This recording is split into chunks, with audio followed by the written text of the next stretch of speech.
What's going on, everybody? Solieka here, and I want you to go to Audit the Audit. Link will be in the description. This is a video he did from a couple years back, and yeah, wait till the end of this video, and I'm telling you, there's something interesting in the works right now. So just stay tuned. Wait till the end of this video.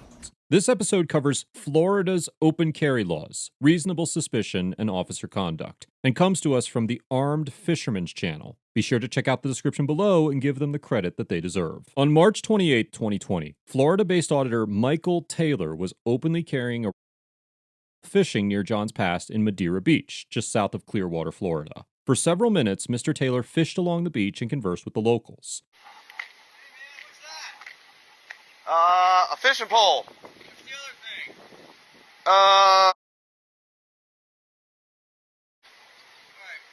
Put your hands up for me, bro. Why are you carrying around that? Because I was just fishing. Yes, sir. I was in Florida. We can do this. Yeah, I don't know, bro. I'm letting you know. I don't consent to any of it. What crime did I commit?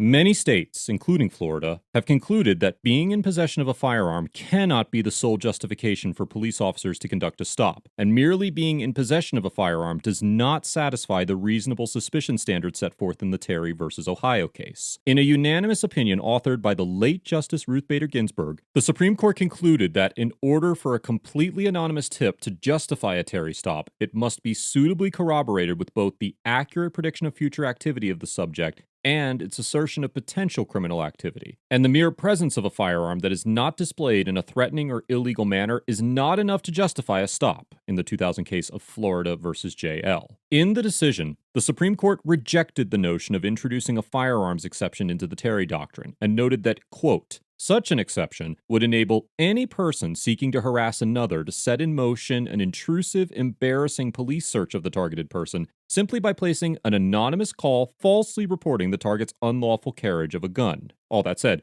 there is certainly an argument to be made that under the totality of circumstances doctrine set forth in the Terry case, Mr. Taylor's action of openly carrying a firearm in an area where such an activity is uncommon could have constituted reasonable suspicion to make a stop. However, the officers were not working solely on their observations and experience. The 911 caller who reported Mr. Taylor to the authorities specifically stated that Mr. Taylor was fishing and was not displaying his firearms in a threatening manner, which suggests that nothing Mr. Taylor was doing was unlawful.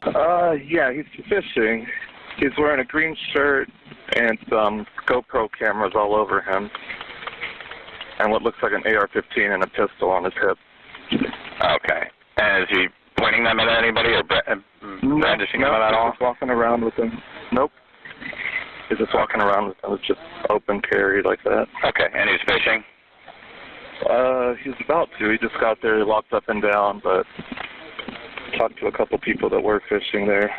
Although innocent and lawful activities can serve to satisfy reasonable suspicion, a compounding effect must exist, and one seemingly suspicious but lawful activity is generally not enough to justify a stop. It is difficult to speculate on how a court would weigh the unusual nature of Mr. Taylor's conduct against Florida's laws. And although it is clear that Mr. Taylor's conduct was legal, it would be interesting to see whether a court would consider the stop valid.